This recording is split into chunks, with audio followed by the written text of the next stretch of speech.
Professor Johnson's going to get his all set, and we can't skip being good American patriots because that's what we're here to honor, is our country and our military service. So I'm going to ask you all to stand and face the flag and say the Pledge of Allegiance.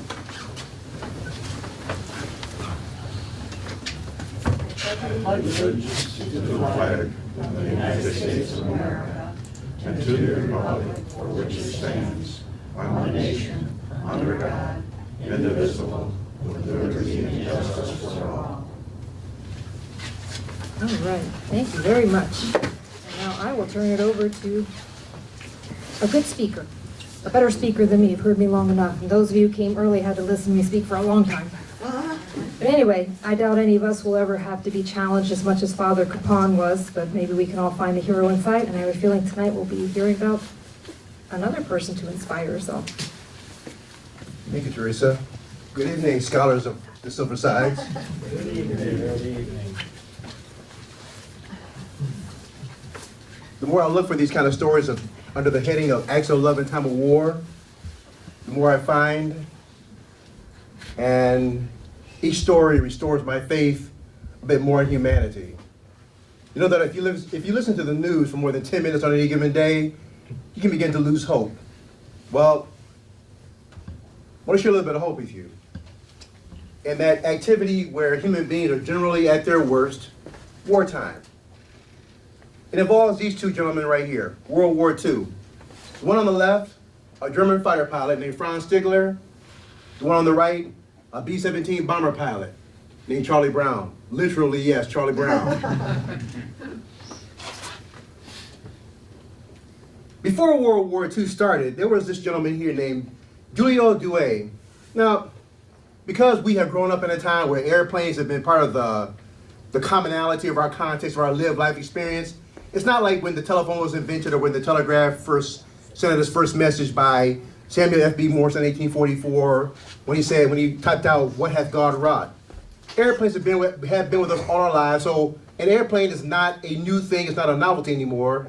But in this period that we're talking about, when Giulio Douay wrote this book, The Command of the Air, there were people who were wondering just exactly how useful would the airplane be during wartime? Would it even be appropriate to use the airplane during wartime? And if it was, would it have any kind of meaningful impact? Well, Douay was one of those people that they call a visionary. He said that not only would the airplane be significant during wartime, but that nations who wanted to win conflicts should invest in building large air forces. Think of Billy Mitchell, the father of U.S. aviation, in Mitchell Field near Milwaukee. He was to the Italian people, to the Europeans, what Billy Mitchell was to the American Army Air Corps eventually. You know that World War II will begin and the world will literally be at war. September 1st, 1939, the Poles are invaded by the Nazis who come in from the west and take over the western half of Poland. And per prior agreement that the Nazis made with the Russians, called the August 22nd, 1939, Nazi-Soviet Non-Aggression Pact, the Russians took the eastern half of Poland. And for the next 6 years, or actually, from 1939 until 1991, Poland will cease to exist as a free and independent state. It's a pretty grim affair for Poland. And it's a pretty grim affair for all of Europe. Look at this spate of conquest by the Germans from 1939 to 1942. They dominate all of Central Europe. They launch out and they conquer Norway, Denmark, France in a matter of weeks. 6 weeks it takes them to conquer France in the summer of 1940. And then, of course, in the summer of 1940, they also launched an airstrikes around the clock against Great Britain for what became known as the Battle of Britain.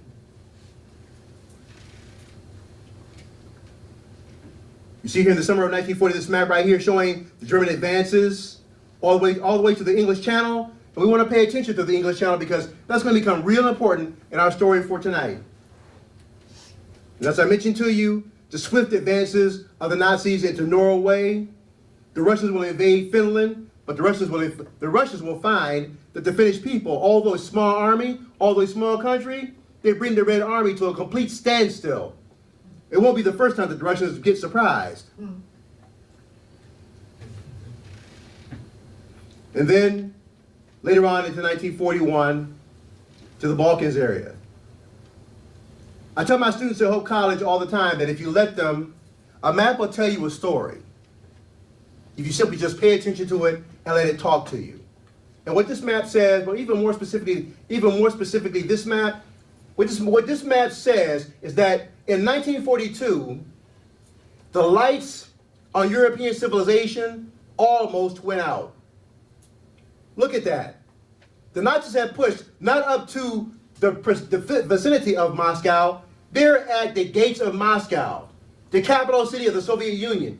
Can we agree upon something? That when your capital is about to be taken over, you're not winning. Look at this. You might think this area right here doesn't have any kind of Nazi influence, but right here, Vichy France, all this light colored reddish area, light reddish area right here is either Nazi allies or other fascists like Benito Mussolini's fascist Italy. And then there were people down here, people in the Balkans area then and now, were still trying to work out their allegiances based on years and years and years and centuries of conquest. In that area, down here you have people who are Slavic, there are Catholics, there are Protestants, there are Muslims, and there are different kinds of Protestants, and different kinds of Catholics, and different kinds of Muslims.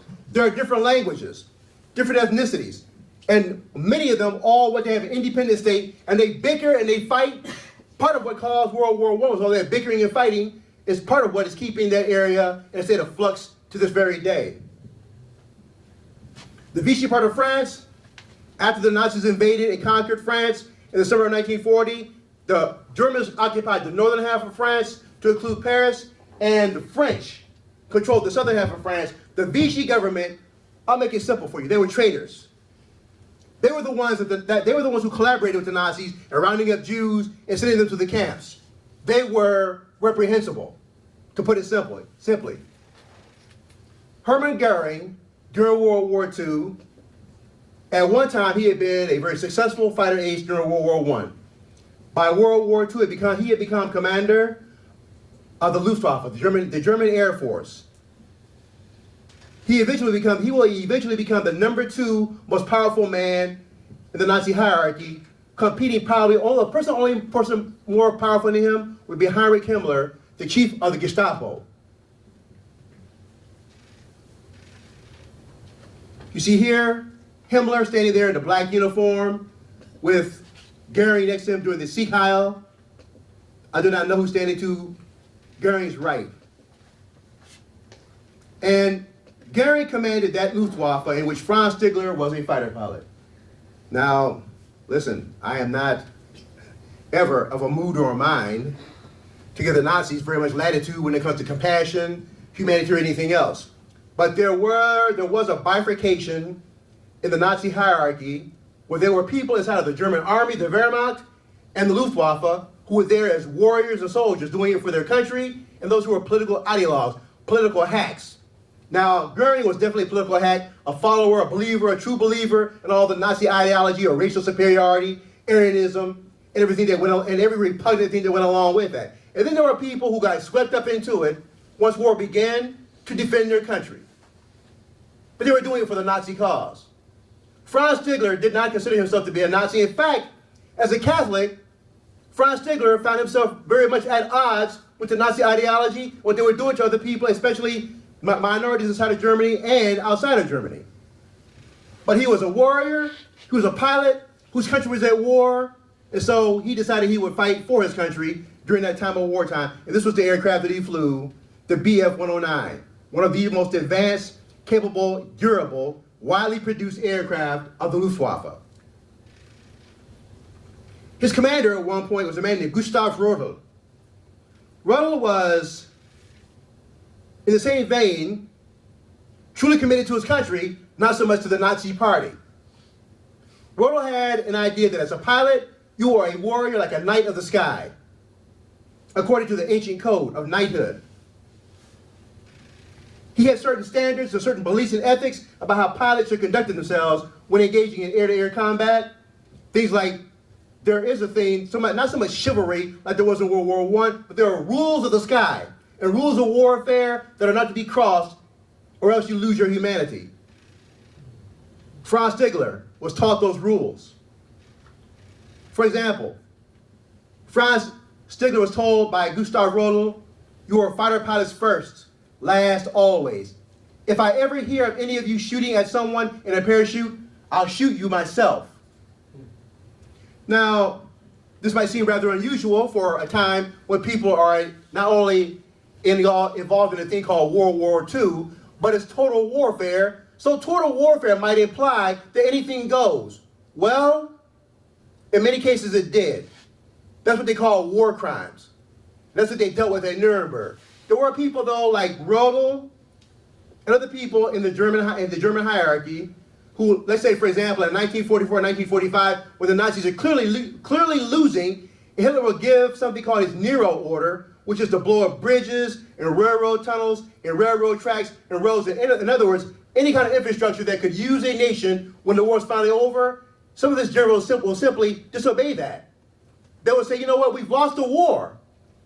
What's the point of causing this extra destruction just because you want to have a tantrum? So they disobey him. Gustav Rodel was that kind of a pilot.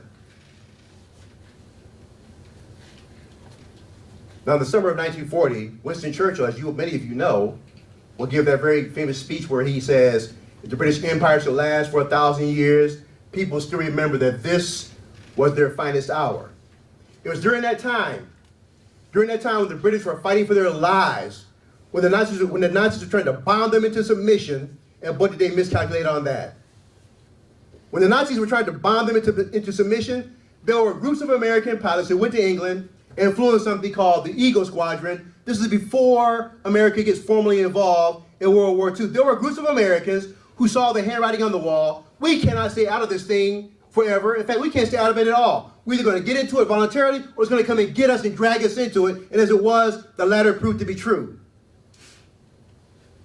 So they went to England. They flew in the RAF. They were called the Eagle Squadron. That was not the first time that had happened. During World War I, there were American pilots like Eddie Rickenbacker who went to France and flew in something called the Lafayette Escadrille for the French Air Force. So this idea of Americans who, not because they're warmongers, not because they have a thing about fighting, but because they saw the handwriting on the wall, that fascism, aggression was going to come and get us, and better to meet it over there than to have it come over here. So there they were, fighting the Germans over the skies of Great Britain, and eventually, on December 7, 1941, America finally gets involved in World War II, and then begins a very slow process of building up an American air fleet, one unit which was designated the 8th Air Force. Now, there are other American air units, the 10th Air Force out of Australia, the 14th Air Force out of China, I believe, that Clarence Renaud will have command of, but probably the most famous air arm, particularly the most famous group air wing in the entire U.S. Army Air Corps was the 8th Air Force, and this was the aircraft they flew. Their primary aerial vehicle of delivery was the B-17 Flying Fortress. This particular flight of B-17s, you'll see, is what they call the G model. It's got the chin turret right here. This was a modification on the original design to give it more firepower up front because German pilots started to nobody ever expected the Germans to attack from the front, but they did. Put twin 50s right here.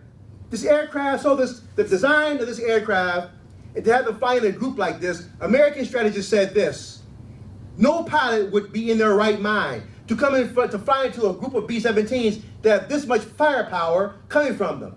250 caliber machine guns back here.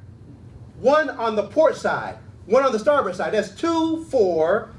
The top turret's got 2 more. There's 2, 4, 6, 2 in the ball turret, 2, 4, 6, 8, 2, 4, 6, 8, and then 2 more right here. 10 machine guns. And a group of aircraft flying like that group up there. What they call a stack formation. But the German fighter pilots proved to be exceedingly courageous. American pilots called them crazy.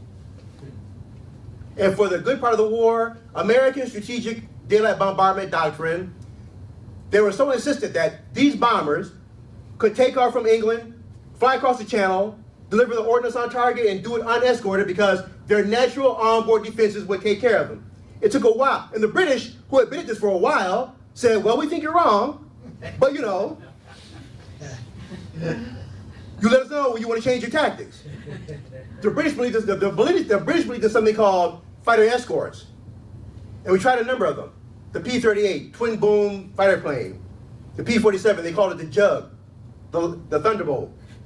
But it wasn't until the introduction of the P-51 Mustang that had the ability to take off from England and fly to target, stay with the bombers as they dropped their ordnance, and then came back to target with them, that the losses of American planes started going down. Why is this important, aside from the obvious? Each B-17 carried roughly approximately a group of 10 men. If you lose 20 aircraft on one raid, that's 200 people that you've lost in one raid. That's 200 somebody, sons, fathers, brothers, husbands, cousins, nephews, 200 somebodies to somebody back home that aren't coming back at all, no time soon, and maybe not at all. So to save one B-17 is to save 10 families some pain. And here's the thing. These B-17s, I honestly don't know how these air crews dealt with it. Flying 5 miles above the earth in some of the worst environment, unforgivable terrain. You understand that in the air, you don't get second chances. It's got to go right the first time. This chart right here shows you, just for your edification, how far the B-17s were going. For example, by December 1943, March 1944, the P-51 Mustang could fly over a range of 600 miles. But before then, the B-17s were on their own at 520 miles with the P-51, the P-38 Lightning, or here, 375 miles with the P-47 Thunderbolt, or 230 miles, the Thunderbolt, and then only 175 miles with the British Spitfire. Imagine, you take off from England, fly across the channel. This is all occupied Europe right here. This is Switzerland. This is Austria, which means you're getting close to Germany, which means that either back here or right here, the fighters break off and go back to where they are, and you are on your own for the rest of the flight, for the most vulnerable part of the trip, which is bringing the bombs to the target. The way this worked, a B-17 would get over the target, and the pilot would release control of the aircraft to the bombardier. The bombardier would be essentially flying the aircraft. And as they're flying over the target, they had to do certain things. They had on board something called a Norden bomb sight, which was the most advanced bomb sight of the world at that point. And you're flying at what? 235 miles per hour max. You're gonna be concerned with things like the curvature of the earth, wind speed, you know, the earth's rotation compared to yours, where the bombs are gonna fall, the weight of the bombs, the trailing moves, all that, all the crosswinds, planes below you, all these things are going on at the same time. And by the way, there's any aircraft fire coming in from the ground and other planes trying to shoot you down. At some point you get over the target, the bomb bay doors open, and the bombardier will toggle the switch and say bombs away. That's when you can finally breathe again. And all you gotta do now is just turn around and fly back through it all.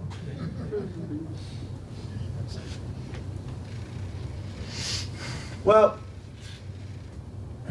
this diagram right here shows a picture of P-51s. These are the red tails. You all are well informed enough to know that the red tails were those P-51s where the tails were painted specifically red, so the bomber crews would know that these were flown by the group of people called the Tuskegee Airmen. That was their way of identifying who they were as bomber escorts.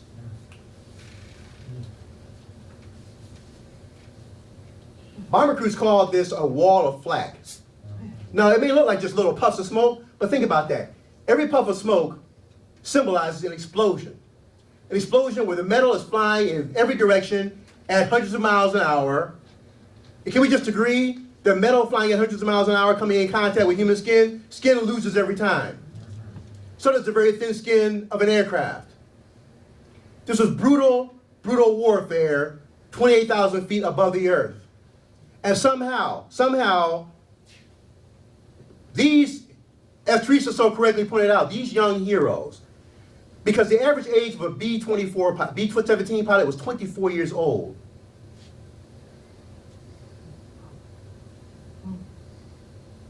You know, I've sometimes thought about the things we call upon young people to do in times of war, and it just shames me that what the things we ask them to do. It's almost good that they don't know what they're getting into. The average age of a waist gunner on a B-17, 19. But they went and they did it. And did it again, and again, and again, and again, and again. And so he was doing it. Charlie Brown, who's about 22, 23 years old, on the right there. Charlie Brown, this is his flight crew, his B-17. Charlie Brown was from the eastern part of the United States. Specifically, he was from West Virginia. On December 20th, 1943, Charlie Brown and Franz Ziegler would have an encounter that would change both of their lives. For Charlie Brown and his bomber crew, it was their first bombing mission. Number one. Now, the other thing about the B-17 bomber crews in World War II was the standard, not the absolute, I mean, the number sometimes was greater or lesser, but usually the way a bomber crew could rotate or finally finish up its tour duty, you had to fly 25 missions. Now, 25 doesn't seem like a whole lot unless you had to go through what I just described. Do that 25 times, you're ready to go home. And you want to probably, some of you have probably heard of this aircraft called the Memphis Belle. The Memphis Belle was made very famous because the bomber crew that started out with the Memphis Belle, they flew all 25 missions, and not one of them was ever swapped out because of injury. So they started together and flew all 25 missions together. That was an accomplishment. Because usually somebody would get killed or injured, they'd get a new bombardier, new radio man, new gunner here, new gunner there. So you'd have 10 people, but not the original crew. They had the original crew after 25 missions. So they sent them home and sent them flying across the country on a war bond tour to raise money for the war, because after all, war costs money. That's the irony of it all. Blood and treasure. So here it was on December 20th, 1943, 4 days before Christmas Eve, 5 days before Christmas, Charlie Brown and his 9 crewmen are going to make their first bomb run over occupied Europe. Now, the Germans never really had to work hard to see these guys coming. And the radar was in its infancy, so it wasn't nearly as good as it was going to be. But there were these things right here called contrails. At 28,000 feet, or at high altitude, the heat from the exhaust on the B-17s would come in contact with the very, very cold air and produce ice crystals that looked like smoke coming from behind. So all you had to do, like deer hunting, is lead the target, if you're an anti-aircraft gunner, and boom, you got him.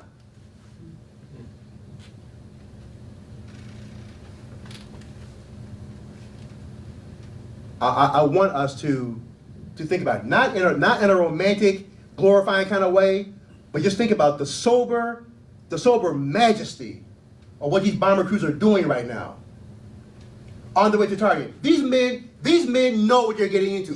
They know where they're flying. They know what's waiting on them. And more than that, they know the intention of the people who are just waiting there with all kind of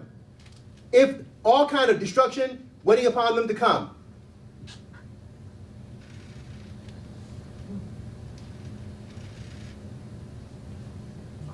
The B-17 proved to be an aircraft that bomber crews fell in love with. Because sometimes, no matter how badly they were mangled and mauled, they brought their crews home. Not always, but in some pretty amazing cases. There were things like this. You know, war is a very confusing affair. And in 1943, sometimes when you're flying in the chaos of 25, 27,000 feet, and you open your bomb bay doors and toggle the switch, and the bombs come out, you're not aware of the fact that there's a bomber below you. You bomb the plane right below you, and it blows off the wing. Can we agree that an airplane with only one wing doesn't fly well? Yeah.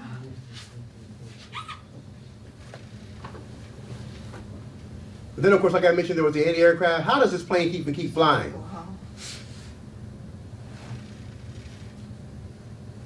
Charlie Brown's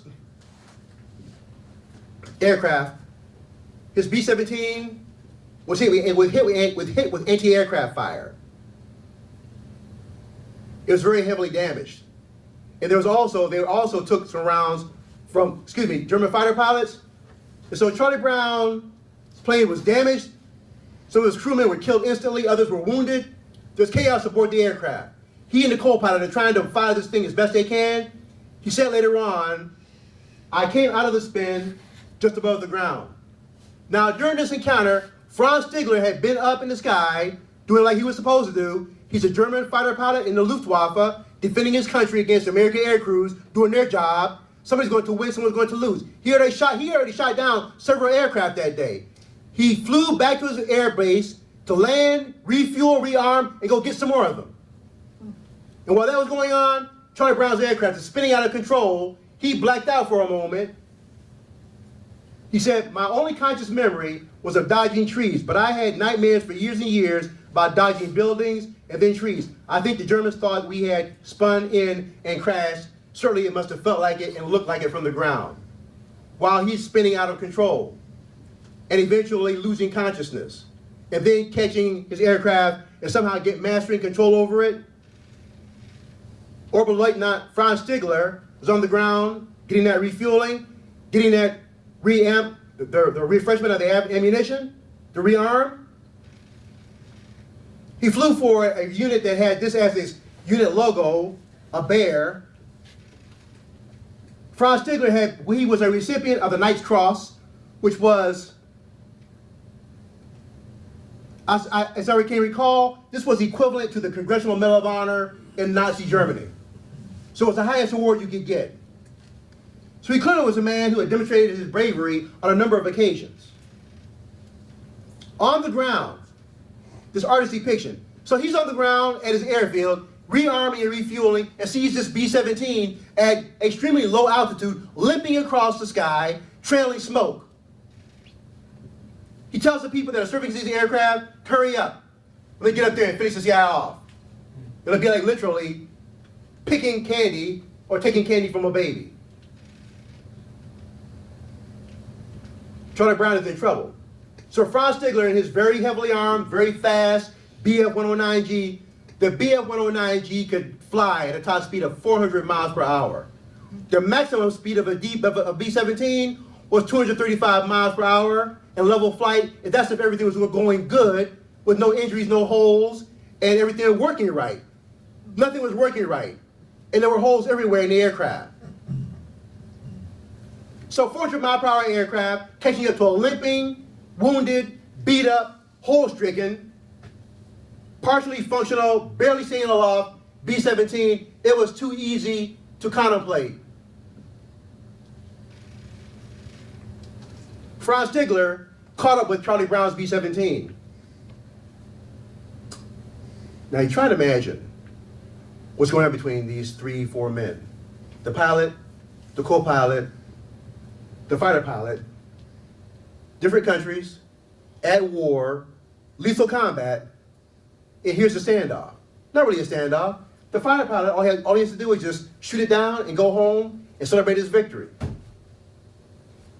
The American co-pilot and the American pilot, Charlie Brown, are wondering what's going on. And then Franz Stigler starts to take a look at the aircraft. He's able to fly alongside the aircraft. He actually saw inside the aircraft, saw dead men and pieces of body parts and blood sloshing around inside the fuselage. He's able to see into the eyes of the men flying the aircraft and those trying to keep some of their comrades alive, saw the terror in their eyes and knew that they just essentially accepted the fact that death had come for them that day. This was their last day on Earth or in Earth, and that whoever their parents were, their loved ones, their wives, somebody would write a letter and try to explain what happened. He inspected the aircraft even closer. He's still flying alongside it. And the pilot and the co-pilot are wondering, what is he doing? This is just cruel, right? Cat and mouse. Why doesn't he just shoot us down and get it over with? Why is he playing with us like this? The German fighter pilot, looking at this aircraft, sees the extensive damage. He checks the tail gunner. There's no tail gunner there. He shot down enough B-17s to know the configuration of this aircraft. He knows what a tail gunner is compared to a ball turret gunner, compared to the port and starboard waist gunners. He knows the B-17 because he has shot at them, been shot at by them. He knows who he's fighting against. This aircraft is wounded. People are dead. They are done. He flies closer. He sees this individual inside. The German fighter pilot is cruising along The B-17 is just trying to stay aloft. The crew on the inside, why hasn't he finished us off? Isn't it bad enough that we're going to die? Why does he have to play with us like this? 19 and 22 and 23-year-olds having these thoughts. Wonder what will mom and dad say? My loved ones back home. The plexiglass on the nose shot out. So as it's going through the air, the cold air is flying all the way through the fuselage, adding another layer of misery to it all.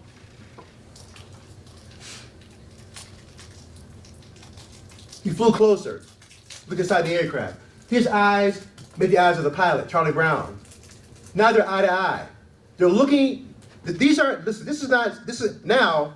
shifts. The narrative shifts from an American bomber pilot and a German fighter pilot, an American bomber pilot from the United States of America, and a German fighter pilot flying in the Luftwaffe of the Nazi regime, run by a country run by a gang, a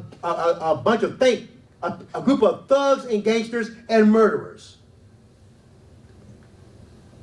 But somehow, across that bridge of air between them, that German fighter pilot and that American bomber pilot, their nationalities and their various causes were no longer important. They met each other on some level of humanity, eye to eye, in that moment.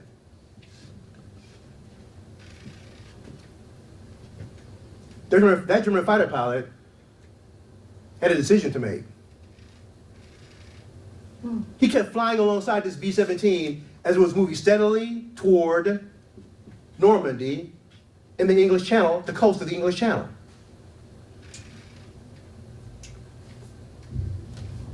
Franz Stigler decided that, of course he was expected to shoot down this aircraft.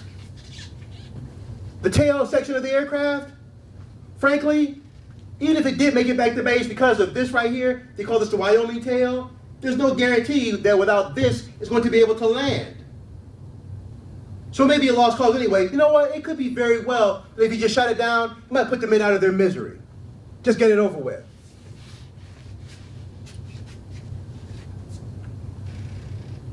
He flew alongside them, and he made a decision. He knew that if the aircraft was flying by itself, and German anti-aircraft gunners on the ground saw an American bomber flying by itself, they'd fire upon it.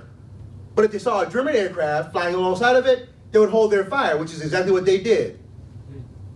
So he flew alongside this B-17, going mile after mile, getting closer and closer to the coast of France, until they finally got to the channel.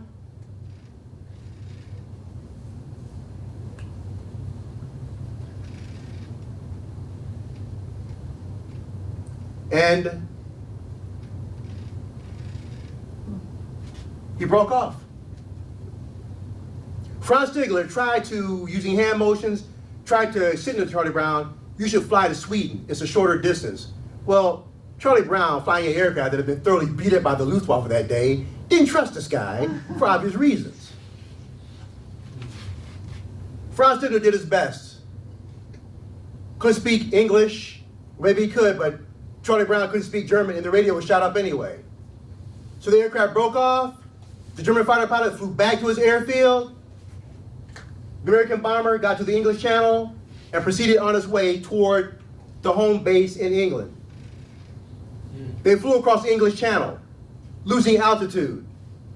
The question was, could they make it across the channel? Would they be able to fly high enough above the white cliffs of Dover and across the coast of England to get back to the airfield? Would they have to do a wheels up belly landing? What about the shot up tail? Could they make it?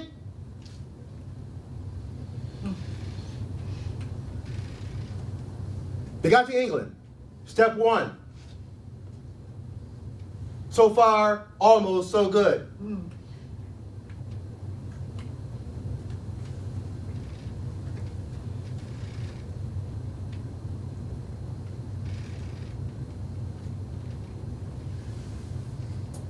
Charlie Brown was able to put his B-17 down.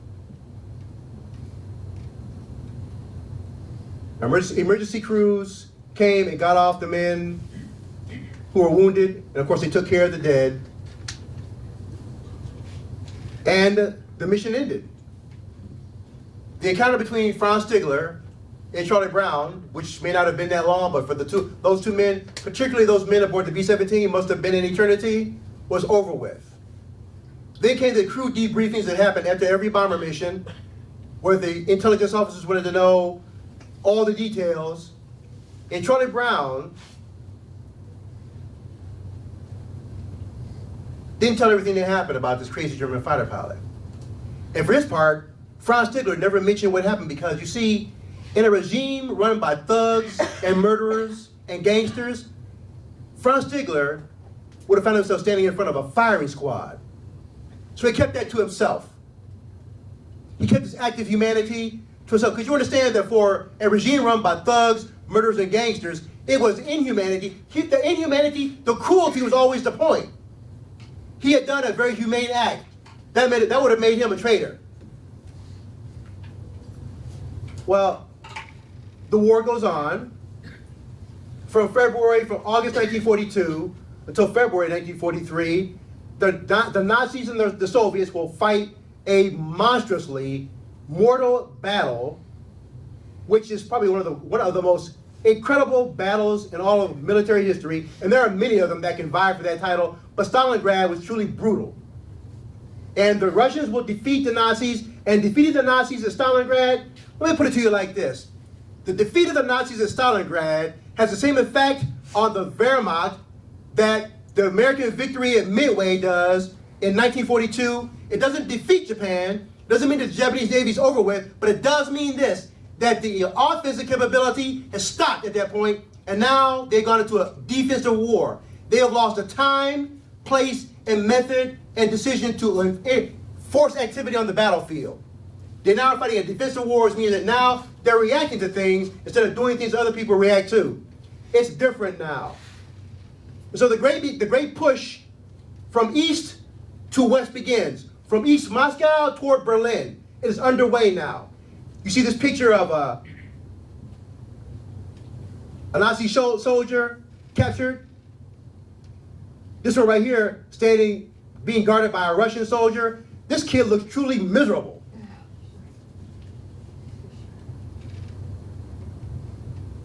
And as the initiative shifted toward the Russians, I asked my students at Old College one time, I said, how many of you all would like to meet these three guys on the battlefield? Yeah. Nobody said they wanted to. I agree with them. These guys are ready for business. So are these individuals. So it was time for karma to do its work. And as the Russians began moving from east to west, eventually what would happen is that on June 6, 1944, Operation Overlord, D-Day landing, Operation Overlord, what they call the liberation of Europe. And every time I say that, I just get stunned. The liberation of a continent, not a country, not France, a continent, a continent. No, there's only 7 of them. And it took all of planet Earth's resources to disengage one regime led by murderers, thugs, and gangsters to take their grip off this continent. And it began on June 6, 1944, Operation Overlord, D-Day, and it continued. D+1, D+2, D+3, the hedgerows. Finally, they liberated France. 11,590 aircraft took part in the invasion. It was the largest amphibious landing in all of human history. Look at those numbers. 11,590 aircraft, 4,413 deaths, 156,000 troops deployed, 4,000 to 9,000 German deaths, 14,674 sorties. Incredible numbers. And the war, not lost yet, but certainly not going the Germans' way.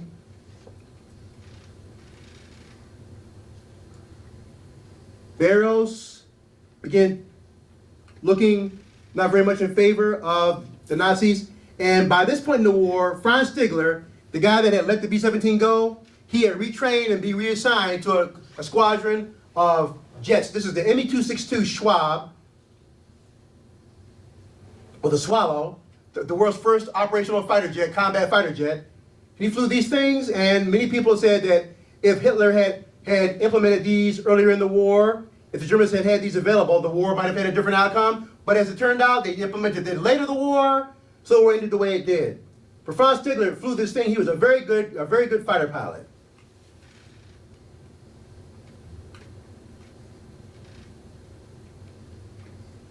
They were fast. They could fly at about 560 miles per hour. Everything that propeller aircraft had going against them, these things that compensated for that, they simply just could literally fly rings around the B-17. So the end was coming close. You had to see the Russians there, the Americans, the British all got their hands around Hitler's neck.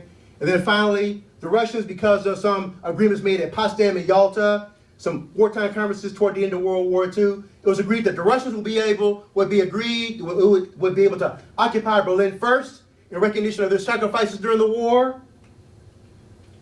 So this Russian soldier hanging out the communist flag.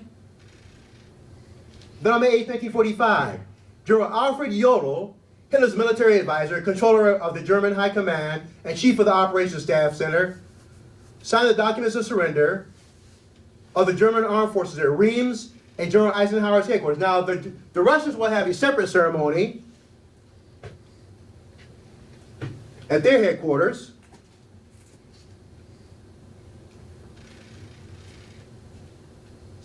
And the war ends.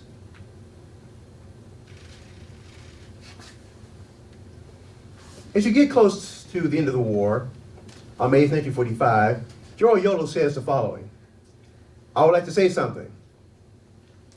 With this signature on the surrender document, the German people and the German armed forces are, for better or worse, delivered into the victor's hands.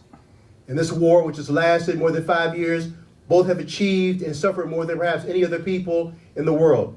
In this hour, I can only express the hope that the victors will treat them with generosity. He'll be tried at Nuremberg.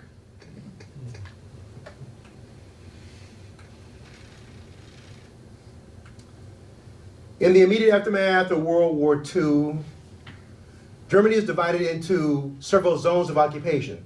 The British, the French, and the Americans have a zone, and the Russians have a zone. And inside of the Russian zone, there's Berlin, the city, the capital city of the Nazi regime, which is also going to be divided into zones of occupation to be shared by the British, the French, the Americans, and the Soviets.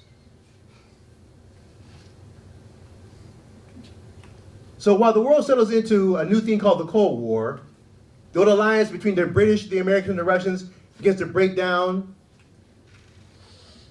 And this ends up being the map of post-war Europe, where the Russian, or as Mr. Neff, my 9th grade teacher, said to us one day in class, he said, wherever the Red Army went, it stayed. You see West Germany, and for up until 1990, 1991, Germany will be divided between East and West.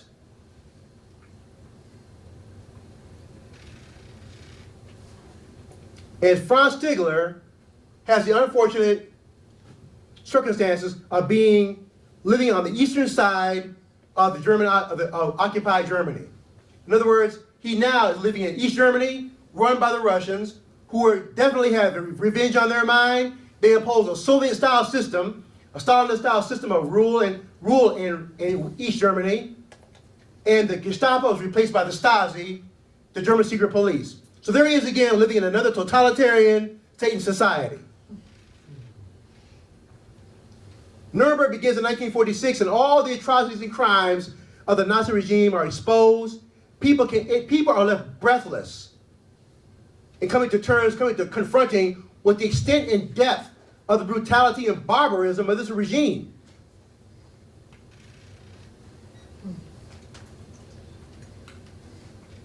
I can't remember where, but I once read that the average American soldier going into World War II, that the 1940 census indicated that most American soldiers came from towns like Zeeland, Borculo, Muskegon. In other words, there's nothing in their collective experience of sailors, soldiers, airmen, Marines that prepared them to see this in concentration camps.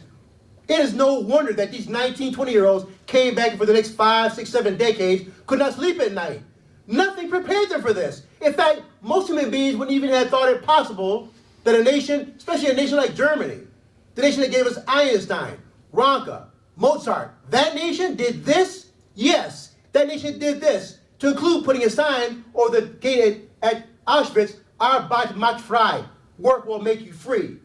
Because, you know, simply killing you wasn't good enough. Psychological torture was also part of it.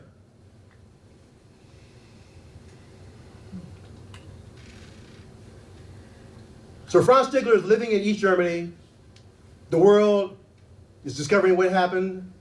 Charlie Brown comes home to America. He gets married. He settles down. And the world is content with what happened to so many millions of people, Jews, Slavs, Catholics, homosexuals, the mentally, physically challenged, anybody that the Nazis deemed unfit for survival or living in their idyllic, paradise of gangsterism. All that happened in Nuremberg, where these pre-war party conferences were held with great pomp, circumstance, and celebration about the idea and glories of war.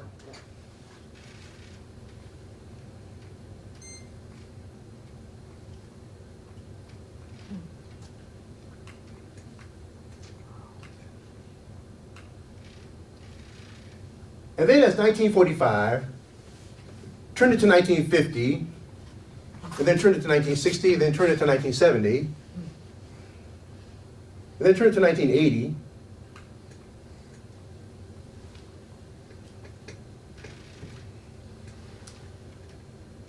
Charlie Brown, the B-17 pilot, whose life was saved by this German fighter pilot, started attending reunions of his old bomber group.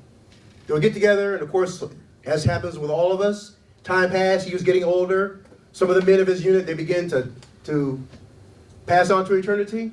And at one of these reunions, he told the story about this encounter with Franz Stigler on December 20th, 1943. Somebody said, well, what happened to that guy? And he said, you know what? I don't know. So we started looking. Come to find out that Franz Stigler, by the 1980s, had made it out of East Germany. Somehow he had made it to Vancouver, Canada, had started a business, and been very successful at it. Charlie Brown found him.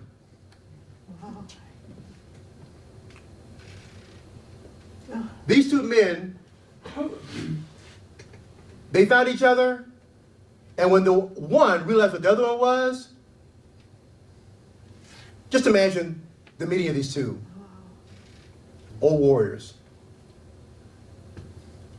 Franz Stigler started attending the reunions of the bomber group with Charlie Brown.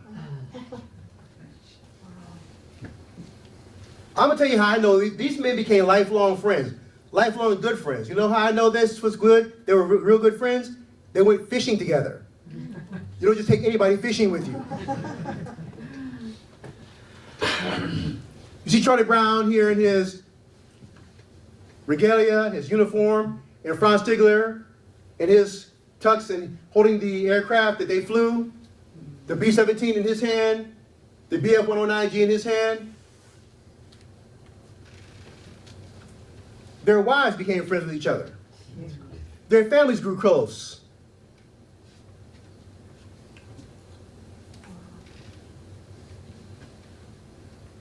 Jeb Bush presented them both with a memento of their friendship, their blending of stories.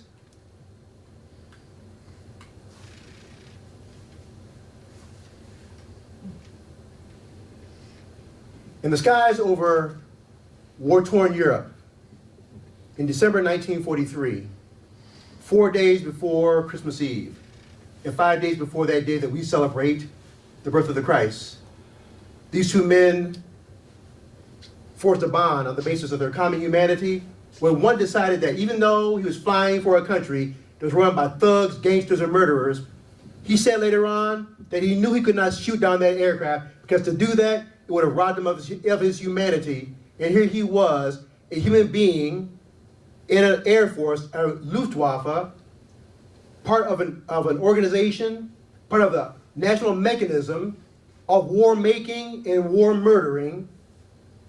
And this one man decided that his higher call was more important than the call of the state. And because of his act, Charlie Brown had children and grandchildren. And they went on to fish together. Scholars of the Silversides. Charles Brown, Lieutenant Colonel, U.S. Air Force, retired, went on to tell the story of his encounter with Franz Stigler. And Franz Stigler also has an encounter. You can find it on YouTube. I'll send the link to Teresa and have her ask her to forward it to you all. I'm gonna tell you all something. Only if you promise not to tell anybody else. Do you promise? Okay. I like to consider myself a big, bad, tough Marine. But when I saw this story on YouTube, I wept. Now, if I hear that outside of here, I know one of y'all told me. Wow. This is a story of Franz Stigler and Charlie Brown, who met in the skies of Europe. If you want to read the book, it's entitled A Higher Call by Adam Makos. I found out about this before I found out that Adam Makos kind of irritated me because I said, well, when I found out about this, I said, I had to write about that. Discover he did, so he already did. I'm looking for more stories like this. But this is a beautiful tale of not even friendship, but just humanity. In a time when human beings are engaged in one of the most inhuman things we can do, make war upon each other. And that's why I say that for this session, I call this Death Had to Wait Its Turn. Thank you.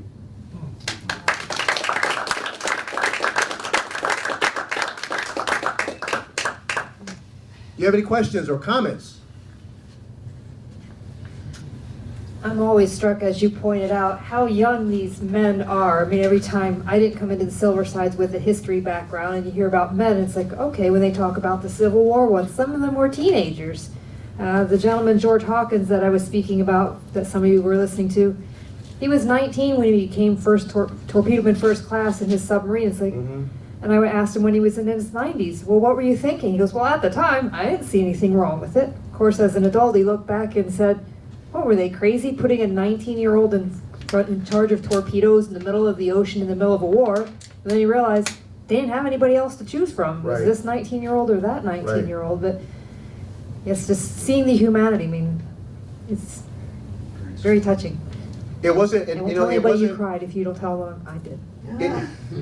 It wasn't until I got to be an older man that I finally figured out with my ninth grade teacher, Mr. Neff, said, one day in class he said, warfare is a trick that old men play on the young.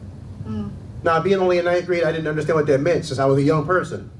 But as I got older and saw the people who actually do the fighting, and the people who don't do the fighting, the ones that do all the blustering and talking and the seek hows and, you know, I'll do this and I'll do that to you, but never take the field of battle.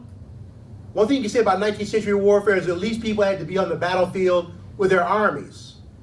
Not so in the 20th century or in modern warfare. So what he said was very true. I read one account from one World War I soldier who had, I think it was 98 years old, who before he died, he said that the leaders of all the countries, he said all the leaders of every country that was involved, they should have just been all thrown into the battlefield and told to fight it themselves. Now this man is 98 years old, and that's how he still feels about it. So clearly it left a mark with him. But thank goodness that there are people like this guy on the right and this guy on the left who went to find him and establish that friendship. And there are more stories out there like that. You have to wonder how people like Stigler balances that. How does he go back then now? He didn't shoot this guy down, but then he goes back and does all the other horrendous things that he's being asked and told to do. where is that line that he draws? That's a good question. And I'm not so sure that I can answer that or that he answered that either. But what Adam Makos does do a good job of in the book I Higher Call, he spends a lot of time more than you would think he was necessary until you get to what he did that day on December 20th, 1943, by saying that he was brought up as a very devout Catholic. Okay, So something about his Catholic faith yeah. and the commitment to life that prevented him, like, okay, warfare is warfare, warfare is warfare, it's terrible, it's awful, people die, but slaughter is something different. When you look in the eyes. Exactly. Yeah, Okay, shooting a person. That's why Gustav Roller said, you know, it's one thing to shoot a man down. Okay, if you shoot him down and he parachutes and then the parachute falls apart and he crashes to the earth, that's one thing. But if you shoot him on the way down, that's inhuman. That's that's murder. Now, on the one hand, it's all murder, yeah, but on the other hand, yeah. yeah, there's stages of it, right? So it gets very great. Your question is brilliant because it recognizes all the gray areas that we have to navigate. But for Franz Stigler, his Catholic faith, among other things, and the fact that he despised the Nazi regime, those two things in combination came together and essentially had him take his own life into his hands by not following through. Yeah, Because he really would have been court-martialed or just shot. I'm being charitable saying that they would have court-martialed him. That would have called for bringing charges and investigating. By 1943, they weren't doing that. they were the only two that were out there. Nobody else, he was alone in his plane. Nobody else was there to see any of this. As I mentioned, as he was flying beside the B-17, Yeah, he did that because he was taking a chance that German anti-aircraft gunners would not shoot at that aircraft if they fly a German fighter plane Okay. flying alongside him. Concluding, well, don't worry, he'll take care of him later Take on. care of As it it. turned out, he didn't. okay, And Franz Stigler had a very hard life after World War II because the people of Germany, the civilians, they were mad that the Luftwaffe had not protected them from the bombers, the British and American bombers, from all the destruction that was rained upon them. So after the war, the civilians held them accountable for not doing their job to protect them. So, whereas one time he'd been this, very dashing fighter pilot who was part of the elite corps, after the war, he had a hard time finding work. He was impoverished. He went from being the top of the heap to the very bottom and blamed for the loss of the war. I mean, you have to try and understand humanity yeah, to even understand, to even figure out how that makes any sense at all. yeah. Yes, sir. This is not really a war story, but in my hometown, Seattle, Washington, I, of course, worked for Boeing there for 35 years. And when I first went to work there in 1966 as a 21-year-old, I found out after a little while that I was working with some of the senior engineers who designed and built those B-17s. And, at the time, it didn't register with me how significant that was to the history of our country. But I came to recognize and honor that later on. And, kind of makes, they weren't in the fighting, but they participated in a very significant way.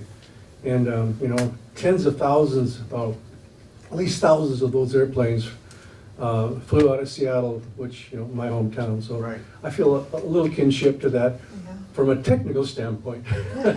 Yeah, sure. The B-17 was it the best bomber of World War II? I think it was. There was a B-24. The British had their heavy bomber called the Avro Lancaster, which frankly could carry more bigger bomb load than the B-17. But that was our primary air delivery vehicle for taking the pain to Nazi Germany. And those aircraft had a reputation for being able to take a beating and bring their air crews home. Not all of them, obviously, but from everything I've been able to find out about the B-17, the air crews just loved them. And it became the platform. The experiences of the B-17 and the experiences of American air crews in Germany became the basis for all the research that went into building the B-29 that flew against Japan later in the war. That the B-29 was faster, heavier, more powerful, could carry more, and everything that the B-17, that they learned from the B-17 and their tactics over Germany, they built into the B-29, which truly was a remarkable aircraft. Yes, sir. What was the plane that came out of I was wondering, what was the plane that came out of Willow Run, and how was it different than what you're describing? The plane that came out of Willow Run was the B-24 Liberator. It was a tricycle wheel aircraft where the B-17 had your standard World War II design, you know, the two aircraft and the little wheel in the back that made the airplane sit like that on the ground, whereas the B-24 sat level. And then it had a high wing, 4-engine, and it couldn't fly, it actually could fly farther than the B-17, but it wasn't as heavily armed as the B-17 for self-defense. The B-24 stands out, first off, thousands of them were made at Willow Run, so you're right there. But the B-24 stands out because in August 1943, a flight of B-24s took off from, I believe it was Benghazi in Libya, and flew across the Mediterranean. Their target was a place called Ploesti, P-L-O-E-S-T-I. Their plan was to bomb the oil refinery there, because Nazi Germany had a modern army, right? Oil and gas. They got take out the refinery, army comes to a stop. No gas to go harass people. Except that the Germans found out about the raid. Those B-24s got mauled. So the other primary air delivery vehicle was the B-24 Liberator. I think that was flown by General Kenny's group out of the 10th Air Force out of Australia, a number of them in the Pacific region. But they too, thousands of them were used and flown by both the Americans, the British, and all of our other allies. In fact, it's incredible the numbers of aircraft that were produced in World War II is just beyond belief for Right. many manufacturers. Right. I mean, tens of thousands. You had Martin Aircraft Company, you had Consolidated, Lockheed, Boeing, obviously. So, yeah, it was, Lockheed produced the P-38, Republic produced the P-41, North American produced the P-51, the P-51 Mustang. As you can see, I didn't get a lot of time outside of the kid. But this was, the number of aircraft companies and just the sheer variety of them, not to mention the kind that we sold to the Russians for Lend-Lease. It all went into the general package of defeating the Nazis. And just think about this, scholars. Think about this. All this effort of the Americans and the British and the Australians went toward defeating one nation. One nation. And that doesn't even begin to talk about what it took to defeat the Japanese in the Pacific. Where you had, in addition to all those other aircraft companies, you had Grumman producing the F-4F, the F-4F, the F-6F, and then finally, which was the company was it that produced the F-4U? Corsair. I can't remember that one. Republic, maybe? I don't remember. I don't remember. But the Japanese called it the Whispering Death. You all have been wonderful. Thank you for letting me share your time. Thank If you. I Thank you. remember right, though, this is the start of a book you're writing? Yes, And how is that book coming? Is it near? it's going along great, and I'll give you even more motivated when I give these kind of responses. All right, 'cause So thank you. we'll want to hear more stories about, or from the book, and when the book is done, maybe Certainly. come here and be willing to sign some copies Absolutely. and all Thank that you. stuff. All right, Thank thank you you. so You all have much. a good night. Thank you. All right.